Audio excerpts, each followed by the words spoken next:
예, 꿈은 도망가지 않아. 도망가는 건 네 자신이지. 네, 제가 좋아했던 짱구는 못 말려의 아빠 신영만의 대사입니다. 저는 어렸을 적부터 꿈이 애니메이션 감독이었습니다. 그래서 그 부모님이 주신 용돈으로 항상 만화책만 사 모았고요.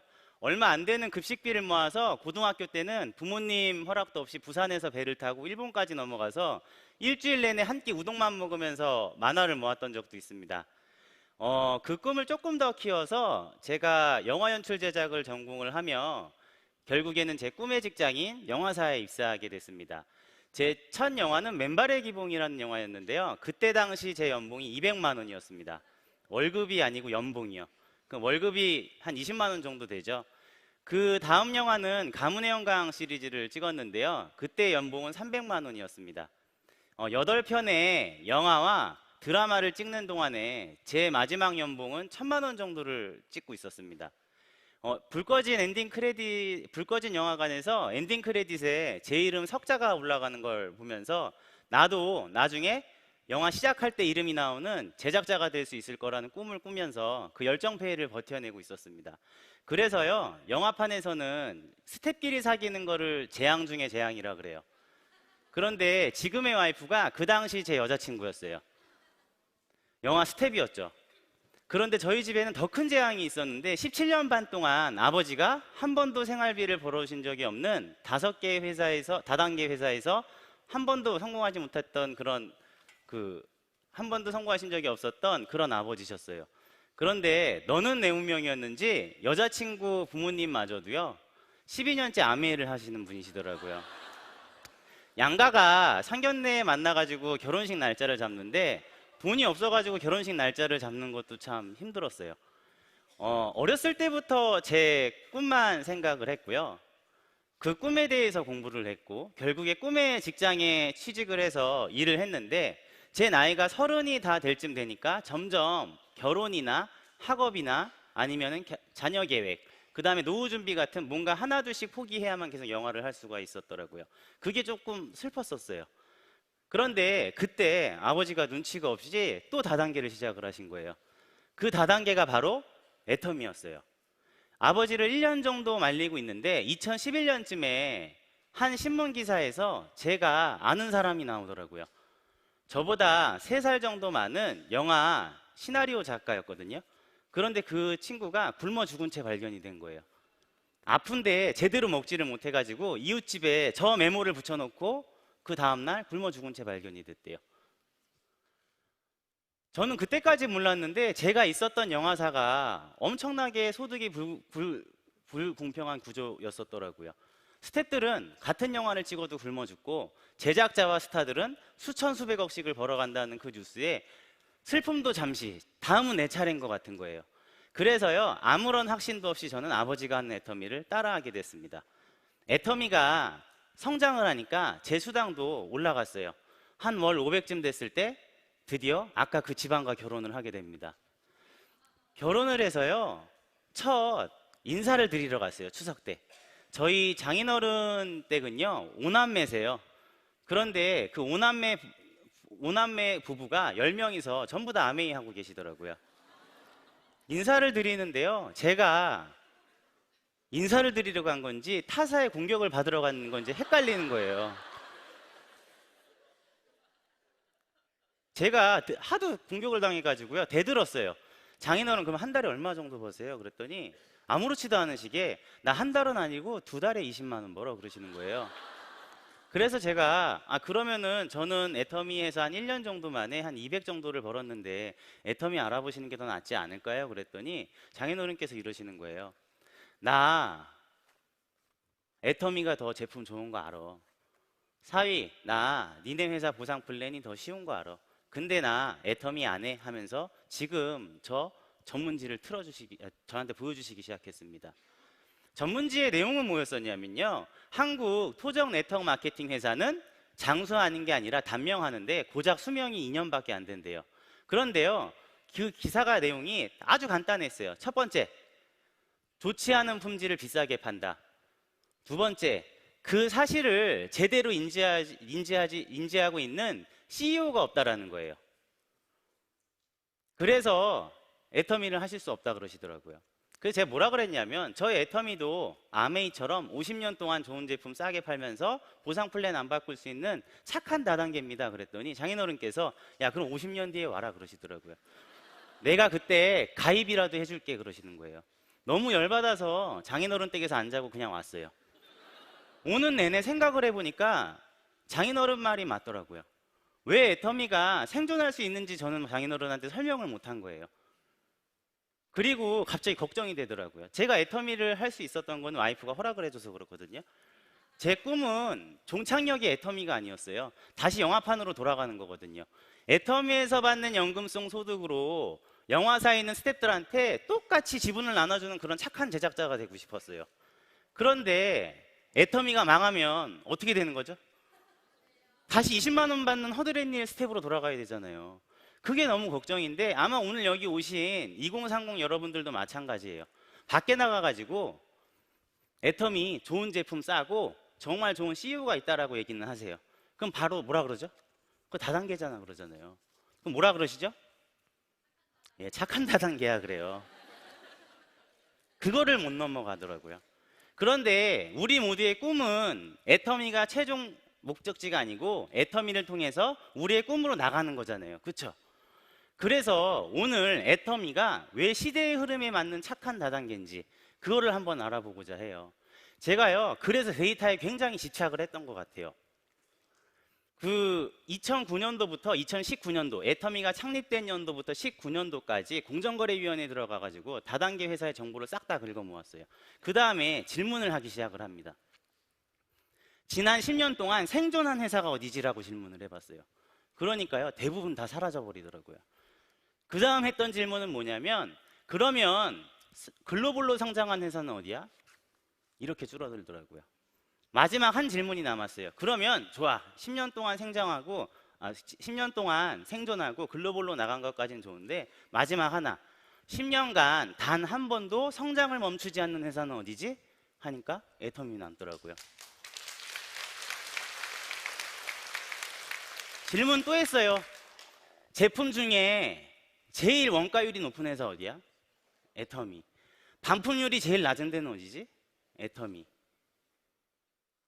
모든 좋은 성장과 관련되어 있는 지표를 다 대입을 해보잖아요. 애터미 말고는 남는 게 없더라고요. 그런데 최근 2016, 17년 동안 다단계 시장은 호황이 아니라 불황이었어요. 계속 가라앉고 있었단 말이에요. 근데 이 지표가 저를 드디어 결심하게 했습니다. 더 이상 다단계 회사랑은 비교하지 말자고. 이게 무슨 내용이냐면요. 지금 2017년도에 우리나라 전체 다단계 회원 증가수가 몇만 명이라고 돼 있죠? 41만 명입니다.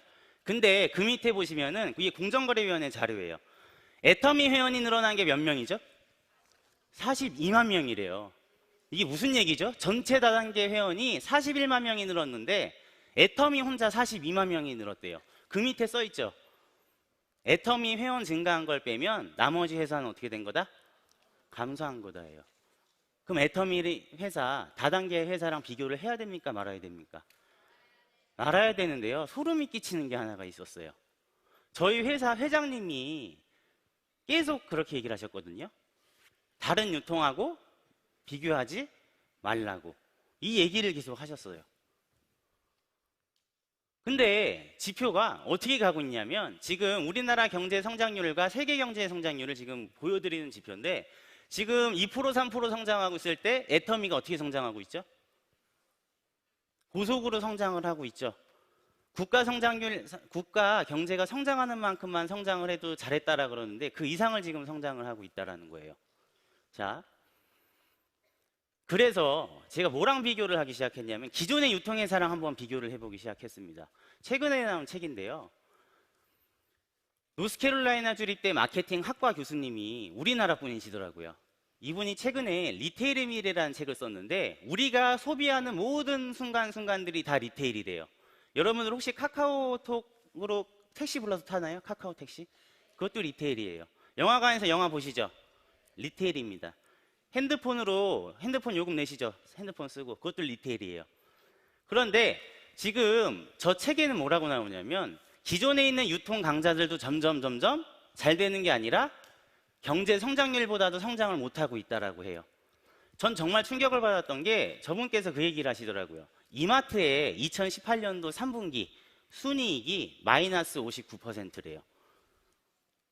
대형마트가 다 침체가 되고 있고요. 백화점이 그나마 한 자릿수로 성장을 하고 있어요. 그런데 그거는 매출이 올라서가 아니라 잘 안 되고 있는 점포를 정리해서 그렇게 됐다라는 거예요.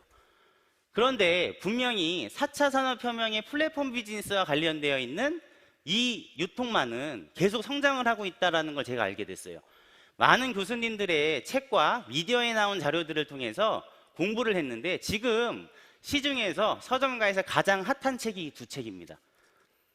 왼쪽에 있는 책은 뭐냐면 성균관대 최재분 교수님께서 쓰신 포노사피엔스예요. 저건 뭐냐면 2007년도부터 스티브 잡스가 뭘 만들어냈죠? 스마트폰, 아이폰을 만들어냈죠. 그때부터 스마트폰을 몸에 항상 신체의 일부처럼 지니고 다니는 신인류라고 얘기를 해요. 근데 이 사람들이 나타나면서부터 무슨 변화가 일어나기 시작을 했냐면 사람들이 이제 더 이상 대중미디어나 대기업의 자본에 휘둘리지를 않는다는 거예요. 우리 제품 살 때 미디어에서 광고하는 거 사세요? 검색해서 사세요? 검색해서 내가 사고 싶은 때에 사고 싶은 곳에서 제일 싼 데서 사시죠. 모든 권력이 소비자한테 넘어오면서 기존의 유통이 힘들어지기 시작했다는 거예요. 오른쪽에 있는 온라인 쇼핑의 종말이라는 책은 뭐라고 얘기를 하냐면 그래서 100이면 100 다양한 소비자들이 똑같은 선택을 하는 게 아니라 어떤 선택을 한다? 다른 선택을 한다는 거예요. 그래서 저기에 대응을 못하는 회사들은 침체가 되는 거고 대응을 하는 회사들은 지표가 어떻게 난다고요? 애터미처럼 고속으로 성장한다는 겁니다. 그래서요 제가 뭐에 대해서 알아봤냐면 그럼 어떤 회사가 제일 유명한데 모든 책이 유통에 관련되어 있는 책은 이 한 회사를 가리킵니다. 어디죠? 아마존입니다. 근데 아마존이 어떤 회사인지 잘 모르시더라고요. 백과사전에 여러분 지식백과사전에 아마존을 찾으면 끝에 항상 뭐라고 붙냐면요 유통업체들의 저승사자라고 표현을 해요. 유통업체의 저승사자.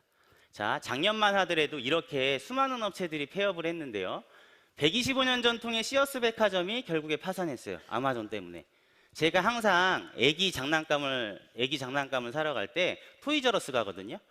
근데 그 토이저러스라는 세계적인 유통 체인을 가진 장난감 백화점이 아마존 때문에 망한 27번째 회사가 됐습니다. 시가총액 한번 보여드릴까요? 몇 조죠? 1093조예요. 세계 2위입니다. 우리나라 전체 상장기업 삼성전자까지 포함한 게 2000조가 좀 넘어요. 근데 저 회사가 절반을 하고 있는 거예요. 자, 아마존 20년 동안 계속 20%씩 성장을 하고 있고요. 지금 이 가운데에 있는 지표는 뭐냐면 온라인 매출 비중이에요. 아마존이 미국 온라인 매출 비중의 49.1%를 차지를 하고 있습니다. 2위 이베이 하고요. 월마트, 코스트코 2위부터 10위까지 다 더해도 아마존한테 게임이 될까요? 안 될까요? 안 되고 있다라는 얘기예요. 자, 제가 아마존이 그 어마어마한 돈으로 뭘 하고 있는지를 좀 보여드릴게요. Meet Amazon's newest holiday workers, the Kiva robots. At this fulfillment center in Tracy, California, more than 3,000 of them cruise the warehouse floor, helping employees fill 고객이 millions of 주문하면은 orders. 배송 담당하는 직원 앞으로 갖다 놓는 거예요. Goes out and picks the right pot of inventory and brings it back just at the right time for the person to pick the item out to go in that. 네, 경영 효율이 굉장히 높아지겠죠. 구글은 지금 이게 그 상용화를 허가를 받았는데 아마존 지금 베타 테스트하고 있거든요. 이거 한번 보여드릴게요. 드론이 배송하는 거 보이세요? 저 밑에?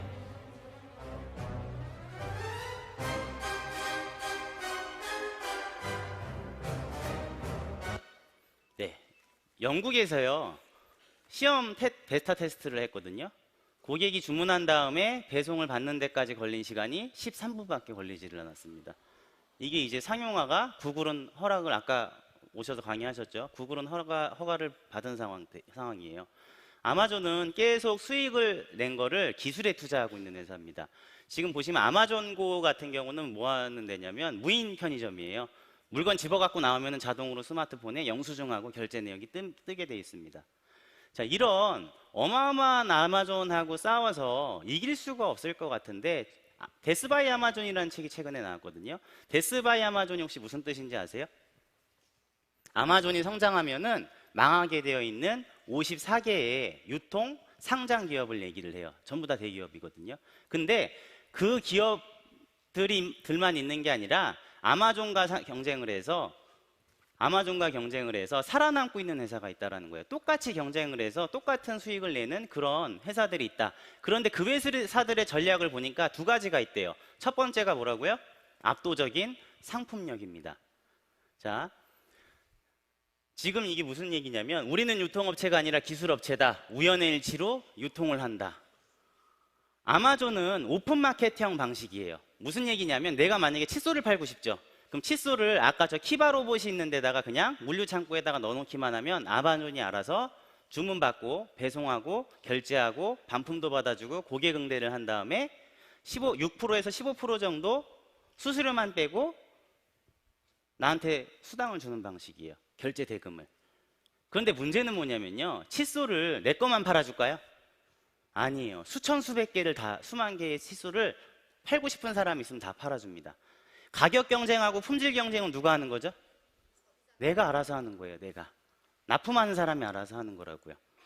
그런데 최근에 살아남고 있는 회사들이 어떤 거냐면 바로 이 플랫폼 방식을 써요. 자, 뭐라고 나와 있냐면 공급자 선별 중심의 플랫폼 큐레이션형이라고 얘기를 합니다. 대표적인 회사가 어디가 있냐면 마켓컬리라는 회사가 있어요. 지금 마켓컬리의 지표를 보시게 되면은 어떻게 되고 있죠? 고속 성장하고 있죠? 자, 애터미 방식은 이런 방식이에요. 어떤 방식이냐면 칫솔을 팔아요.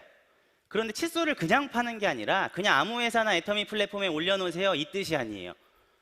애터미가 귀찮지만 고객들을 위해서 최고의 칫솔을 하나를 선택해 드릴게요. 절대 품질의 제품을 하나를 선택해 드릴 테니까 이거를 고르시면 됩니다. 이거예요. 근데 이게 일품일사 원칙이라고 해서 저희가 이 방법을 채택을 하고 있는데 플랫폼 시대의 유통회사에서는요, 일품일사는 목에 칼을 들이지지 않고는 할 수가 없는 짓이에요. 아까도 분명히 말씀드렸지만 스마트폰 시대, 이 포노사피엔스 시대에는 다양한 소비자가 어떤 선택을 한다 그랬죠? 다양한 선택을 하기 때문에 그래요. 그런데 한 칫솔만 판다고요? 말이 안 되는 거잖아요. 근데 이 칫솔이 1초에 지금 한 개씩 팔리고 있어요. 2,600만 개가 팔렸다라는 겁니다. 자, 그러면 애터미는 칫솔에 있어서 지금 팬덤을 형성한 거예요? 형성하지 못한 거예요? 형성을 했다라는 거죠. 그러면 우리가 2,600만 개 팔아줄 테니까 니네가 알아서 값을 낮춰와라. 이렇게 갑질을 하는 회사일까요? 그랬었으면 벌써 두들겨 맞았겠죠. 요새가 어떤 세상인데. 저희는 납품업체를 합력업체라고 표현을 해요. 어떻게 하냐면 결제를 해주는데 10만 개, 20만 단위로 주문을 해줄게. 대신에 원료값을 성금으로 준다. 그 다음에 결제 방식도 대기업보다 훨씬 뛰어나게 일주일 단위로 결제를 해줄게. 그 다음에 시설 같은 거 늘리거나 그럴 때 우리가 자금도 지원을 해주겠다.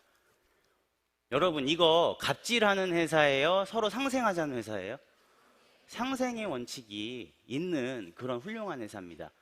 그래서 이 딱 한 군데의 칫솔을 가지고 합력업체랑 머리를 맞대서 절대 가격으로 떨어뜨려 놓은 거, 아마존은 절대 할 수 없는 압도적인 품질력을 끌어내는 게 바로 이 애터미 방식이라는 거예요. 자, 이거는 지금 현재 2017년도 공정거래위원회 자료입니다. 제가 조금 읽어드릴게요. 글씨가 잘 안 보이실 텐데 애터미가 부가가치세 포함 8,200억을 했다라는 거예요. 제품을 저런 히트 상품 같은 거를 팔아서.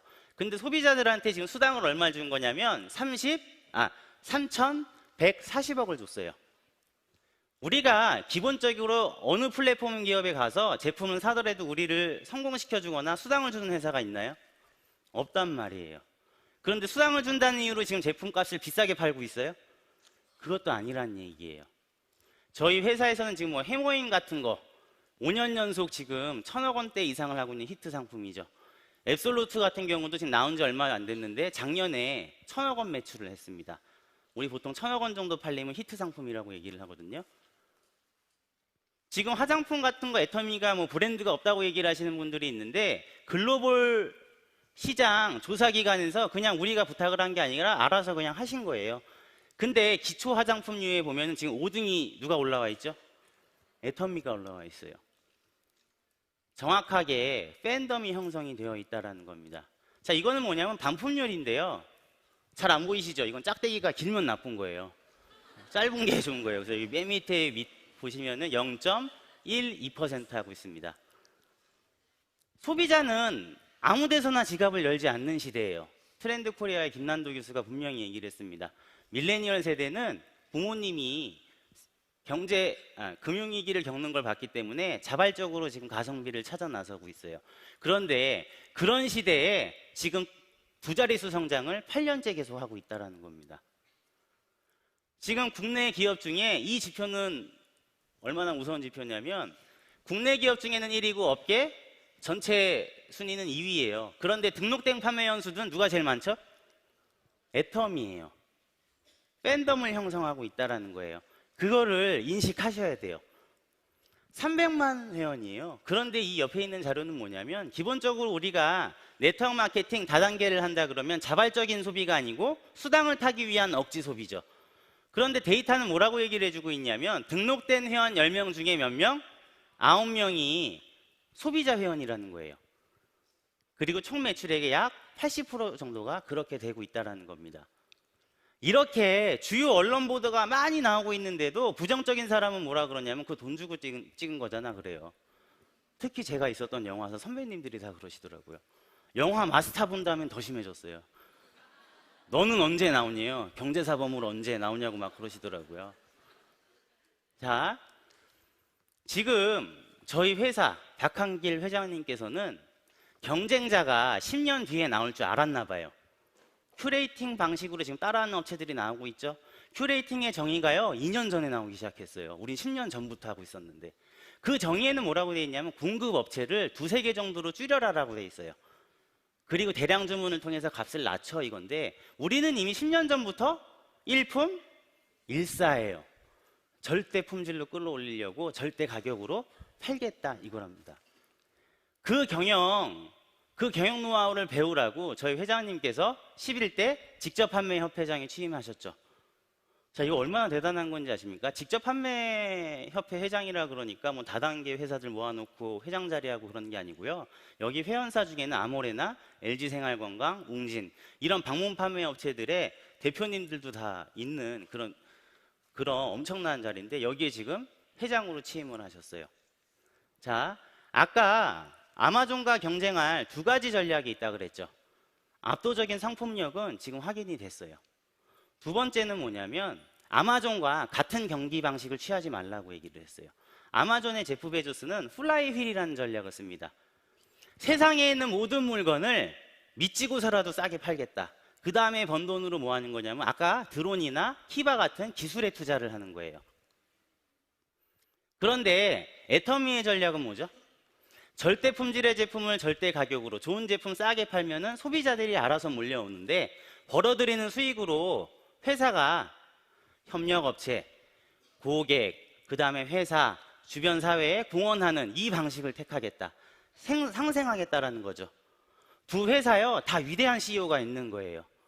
그런데 애터미를 그냥 다단계라는 시각을 보지 마시고 이 첫 번째 챕터에 있는 데이터를 자세히 보시면은 아마존과요 같은 유통을 하는데 서로 다른 방식으로 지금 위대한 기업이 어깨를 같이 겨루고 경쟁을 하고 있는 회사라고 보시면 될 것 같습니다. 그래서 결국에 저희 장인 장모님께서 제가 얘기를 안 했거든요. 어느 날 애터미를 하고 계시더라고요. 그런데요, 뭐라고 얘기를 하셨는지 아세요?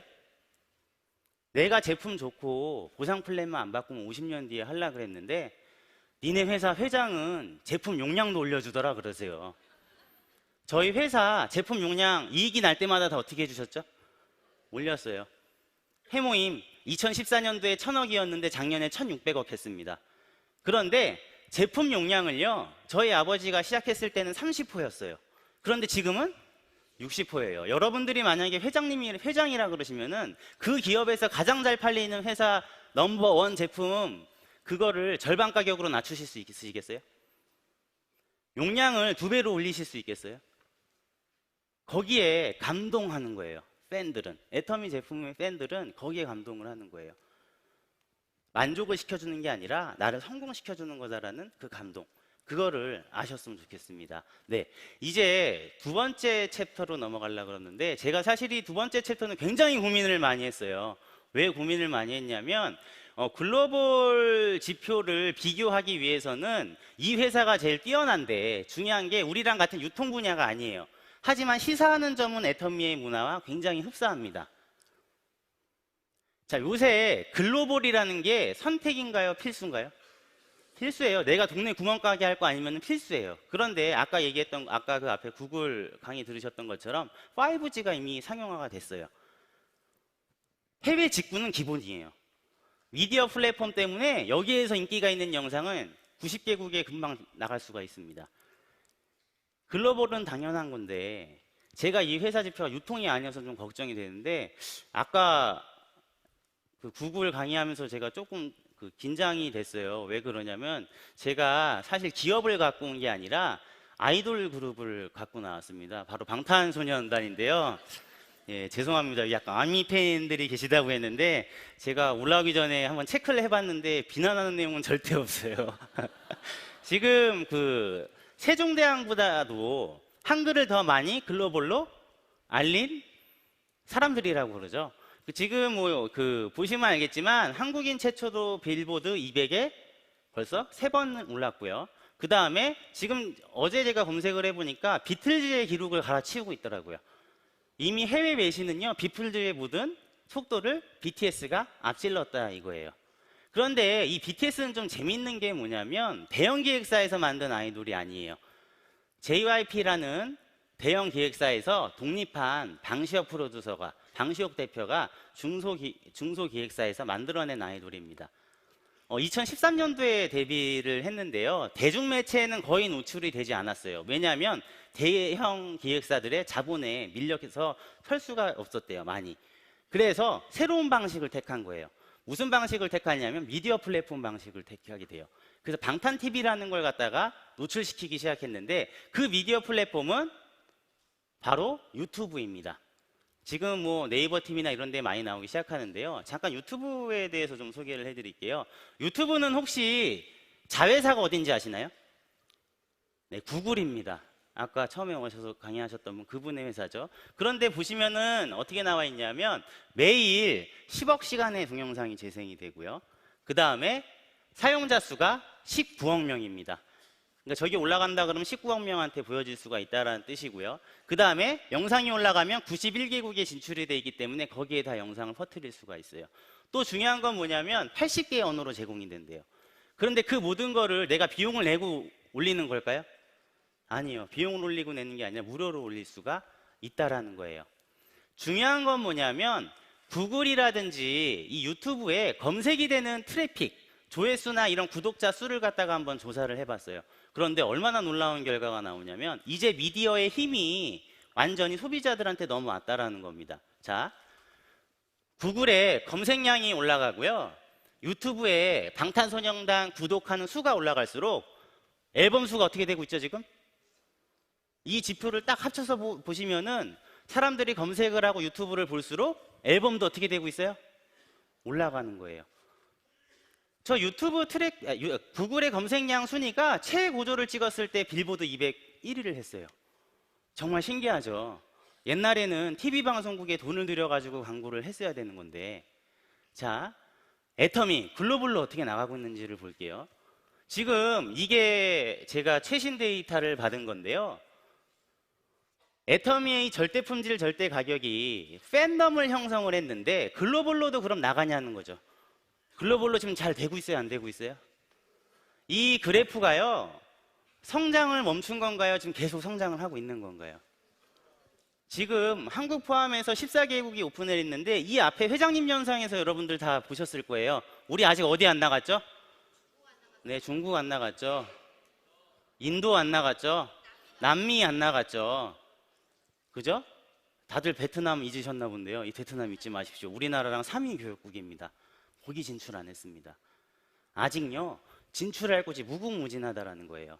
그런데 제가 이 챕터에서 말씀드리고자 하는 거, 자, 이제 뭐 수출탑 같은 거 잠깐 볼까요? 지금 7% 비중에서 지금 점점 국내 매출액하고 비교했을 때 해외 매출액이 지금 비중이 더 어떻게 되고 있어요? 올라가고 있죠? 한국에서 먹히는 게 세계에서도 이제 먹힌다라는 거죠. 수출탑까지도 한국 회사는 탄 회사가 없어요. 제가 조사했을 때. 그런데 500만 불 탑부터 몇만 불? 7천만 불. 이제 곧 1억 불을 눈앞에 두고 있습니다. 애터미 제품은 팬덤을 형성해서 글로벌로 진출하는 거는 확인이 됐다. 그런데 뭐가 중요한 거냐면요. 바로 전 이걸 말씀을 드리고 싶어요. 방탄소년단에 앞서서 이 빌보드 차트를 갖다가 씹어먹은 가수가 있거든요. 어떤 가수죠? 싸이입니다. 무슨 노래로 히트했죠? 강남스타일입니다. 싸이와 방탄소년단의 차이를 아세요? 싸이와 방탄소년단. 너무 큰 차이. 죄송합니다. 아미 여러분 죄송합니다. 제가 그 의도가 아니고요. 왜 이런 데이터가 나왔는지 그거거든요. 죄송해요. 비교를 하면 안 되는 건데 진짜 죄송합니다. 편집 좀 해주시고요. 네, 싸이 씨는 강남스타일이라는 노래로 히트를 했는데 분명히 그 노래에는 메시지가 있어요. 무슨 메시지가 있냐면 강남 사람들에 대한 희화화예요. 그런데 안타깝게 그게 외국 사람들한테는 전달이 되지 않았고 외국 사람들은 그냥 재미있는 춤과 노래를 갖다가 즐겼던 거예요. 멜로디 이런 거죠. 그 다음에 한심스러워 보이는 그 뮤직비디오를 즐겼던 거예요. 그래서 정확하게 전달되어 있는 메시지가 없다 보니까 이렇게 트래픽이 올라갔다가 다시 어떻게 되죠? 폭삭 내려앉았죠. 그런데 BTS는 약간 틀려요.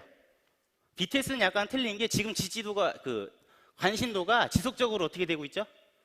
상승하고 있어요. 이거 보시면 지금 초록색이 방탄소년단이고 빨간색이 싸이시거든요.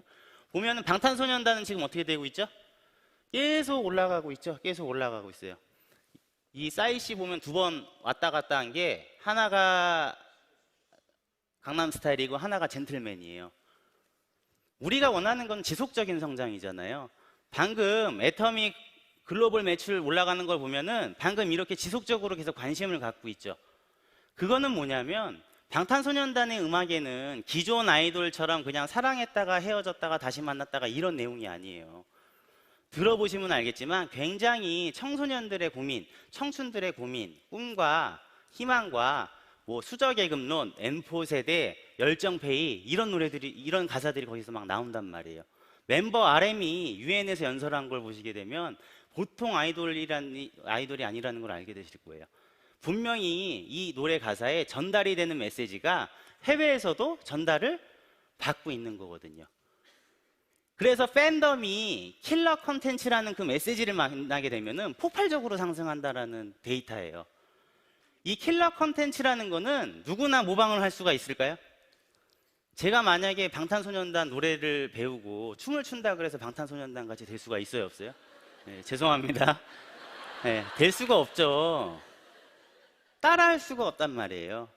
애터미의 제품, 품질, 보상 플랜 이런 거 쫓아할 수는 있어요. 그런데 분명히 애터미와 비교했을 때 절대로 쫓아할 수 없는 게 있거든요. 저는 그거를 시스템이라고 생각을 해요. 시스템. 애터미 시스템은 누가 제공하죠? 회사가 전부 다 제공을 합니다. 저는 그게 처음에 불편하다라고 생각을 했는데 회사가 전부 다 제공을 해요. 전국의 10개 도시에서 다원 생방송을 하거든요. 그런데 그게 어떤 건지 잘 모르세요. 방송국에 계신 분들이 매달 석세스 세미나를 10개 지역에서 다원 생중계를 한다 그러면 뭐라 그러시냐면 아니 월드컵이나 올림픽 할 때도 그렇게 안 하는데 어떻게 그거에 한 번도 방송 사고가 안 나고 이렇게 잘 돼요? 그러세요. 이 킬러 콘텐츠를 제공하기 위해서 이런 엄청난 자본을 회사가 투자를 한 건데 아주 중요한 거예요. 우리 제품 광고 하나요? 안 하죠. 그 광고 누가 해요? 우리가 해요. 그런데 회원들 중에서는 아까 회장님 영상처럼 잘난 사람도 있고 못난 사람도 있고 배운 사람도 있고 못 배운 사람도 있어요. 그 사람들이 다 지금 각자 자기의 꿈을 팔고 있는 거예요. 애터미 제품하고. 내가 이래서 애터미를 한다면서 이런 절대 제품, 절대 가격으로 제품을 써봐라고 전달을 하고 있는 거잖아요. 그런데 그거를 한 군데로 다 모아놓은 거죠. 회사가. 무장을 시키는 거예요. 아까 구글 강사님께서 너무 좋게 표현하셨더라고요. 회사의 경영 방침하고 철학, 그 다음에 우리의 꿈 같은 거를 다 한 군데로 통합을 해가지고 국내뿐만이 아니라 해외까지 전부 다 어떻게 해주고 있죠? 이 시스템을 회사가 제공을 하고 있는 거예요. 다른 기업들은 이거를 그룹마다 그 리더분들이 다 해요. 돈 내고. 저희 아버지가 9년 아메이 하셨거든요. 제가 초등학교 4학년 때부터 시작하셨어요. 식당 문 닫으시면은 청주에서 스폰서라는 분이 올라오셔가지고 자기의 시스템이라 그러면서 막 가르쳐줘요. 저희 아버지가 한 5년 배우시더니 아닌 것 같습니다. 저는 다른 데로 갈아타겠습니다 하고 가시더라고요. 다른 스폰서를 또 만나서 그분한테 시스템을 배우셨어요. 근데 또 그게 아닌 것 같다고 결국에 9년 만에 아메이를 그만두셨습니다. 그러고 나서 시간이 한참 지나서 애터미를 하신 다음에 그 두 분을 다시 찾아갔어요. 이 회사는 다른 시스템이 있다고 한번 같이 해보자고. 1년을 반대하시고 그 두 분이 결국에 나오셨습니다. 어떻게 됐을까요? 애터미 시스템 안에서는. 두 분이 지금 로얄 마스터의 로얄 리더스 클럽에 계세요. 밝히지는 않으시더라고요. 본인이 저희 아버지 그 아메이 때 스폰서셨다라는 거. 애터미의 이 시스템에는 어떤 게 있는 거냐면 잘난 사람, 못난 사람, 가진 사람, 못 배운 사람 모두 다 재심, 합력을 하는 문화가 있습니다.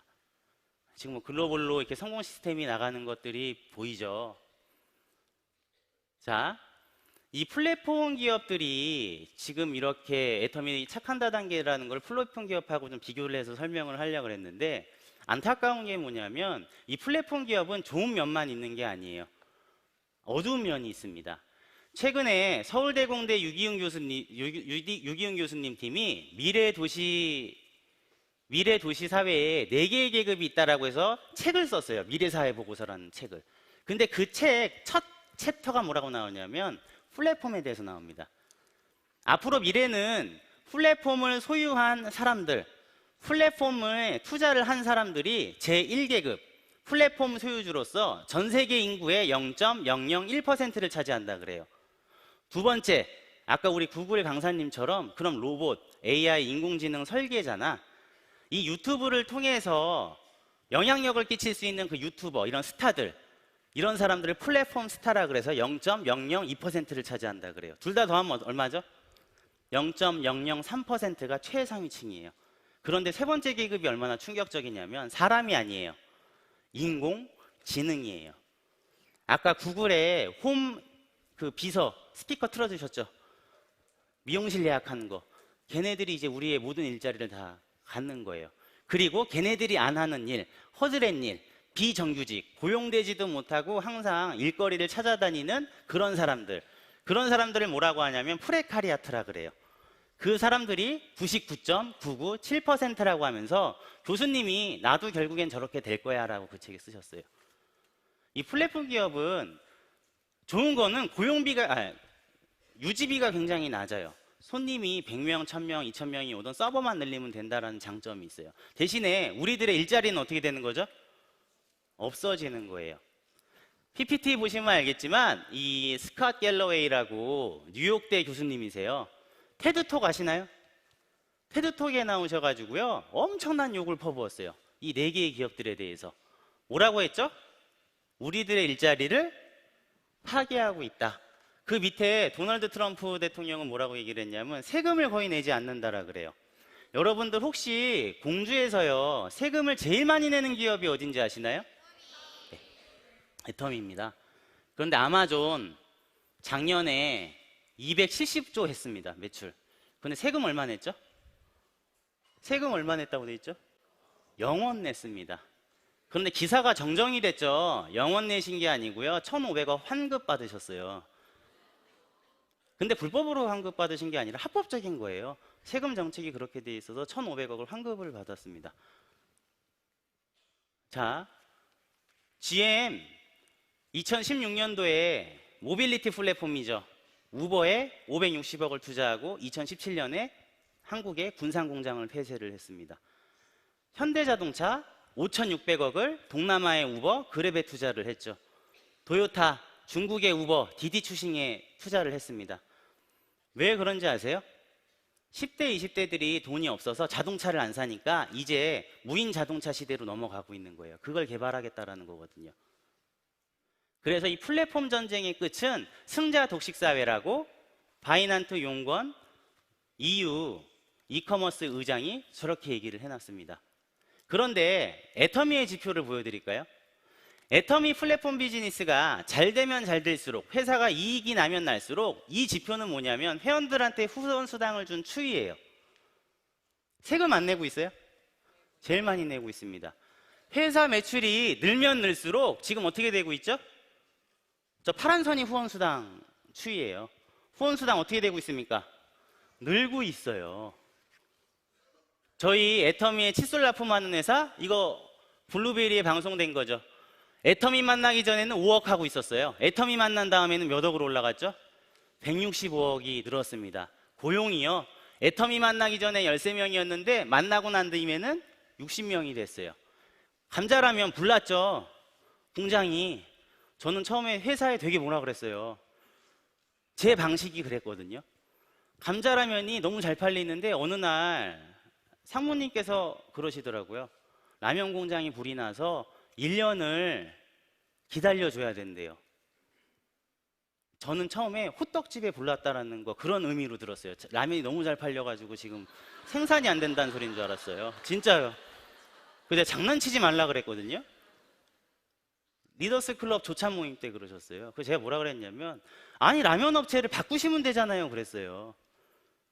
그런데 난처해 하시더라고요. 회장님이 그러면 안 된다 그랬다고. 그거 복구될 때까지 지금 복구비도 지원을 해줬고 1년을 기다려야 된대요. 그런데 그 라면 회사 사장님께서 그 돈으로 애터미의 피해 복구금으로 생산 시설을 자동화하신 다음에 라면 용량을 20%를 어떻게 해줬죠?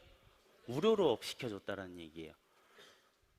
데이터를 보시면은 애터미 만나기 전에는 100명이었던 공장이 150명이 됐고요. 매출액이 오른쪽 지표처럼 저렇게 급상승하는 게 보이실 거예요. 우리 뭐 고등어 회사 같은 경우는 말할 것도 없죠. 애터미는 해외에 나가면 환영받는 회사입니다. 우리 대만에 나가서는 총통을 접견한 자리에서 대만 경제부가 꼼꼼하게 따져서 주는 상, 중화민국 비즈니스상을 수상을 하기도 했죠. 왜 그렇죠? 한국에 있는 제품만 팔아주는 게 아니라 그 나라에 있는 제품도 다른 13개국에 다 수출을 해주거든요. 우리 캄보디아 같은 어려운 나라의 캄포수추 대표적이죠. 일본 제품 같은 것도 많이 팔아주고 각 지사에서 런칭을 해서 팔고 있습니다. 멕시코의 아보카도 오일. 자, 애터미가요 어마어마한 지표를 갖고 있는데 한 가지 약점이 있어요. 그게 뭘까요? 제가 이거요 3년 전에 영리더스 워크샵에서 본 다음에 이거 달라 그랬더니 회사에서 막 아유 안 된다고 부끄럽다고 안 주시더라고요. 제가 오늘 강의하니까 이거 꼭 달라고 제가 협박해서 받았어요. 보시면 알겠지만 이 위에 있는 지표는 오늘 여러분들 여기 들여보내시려고 지금 밖에 부모님들 다 계시죠? 부모님 세대들.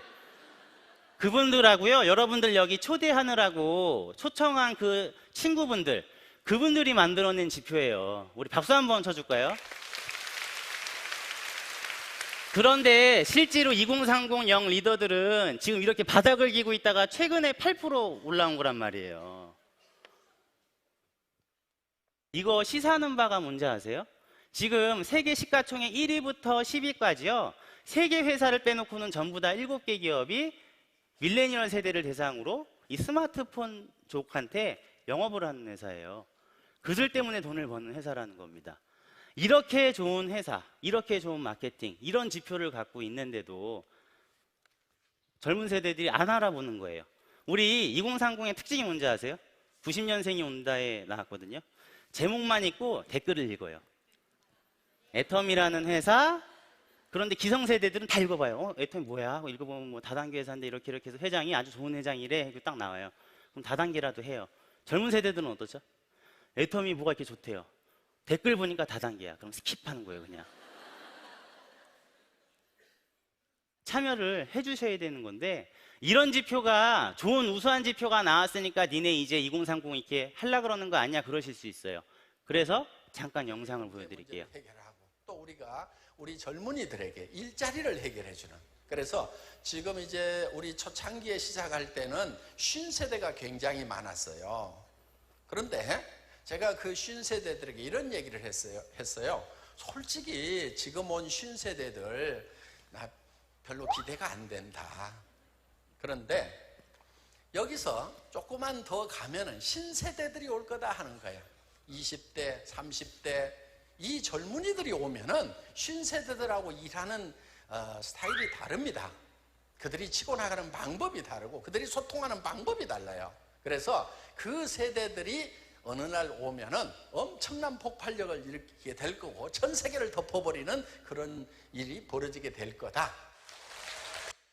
자, 1조하는 애터미가 지금 1000조하는 회사가 될 수 있을까요, 없을까요? 있어요. 왜냐하면 우리 2030이 아직 8%밖에 안 되거든요. 오늘날 위대한 기업이 되고 싶다면 먼저 선량한 기업이 되어야 한다. 제가 좋아하는 GE의 CEO께서 하신 말씀입니다. 마치 우리 회장님이 저 말을 하면 정말 어울리실 것 같은데 GE에서 먼저 하셨더라고요. 자, 플랫폼을 소유할 수 없는 글로벌 서민들이 다 같이 살아남자고 이 천덕꾸러기 다단계를 선택하신 분이 박한길 회장님이세요. 그리고 그 10년 동안 본인이 얘기했던 말을 다 지켰고요. 이런 지표들을 만들어냈습니다. 애터미에 방금 보여드렸던 그 8%의 지표는요. 분명 지금 속도를 보면 3년 뒤, 5년 뒤에 저 지표가 완성이 될까요? 안 될까요?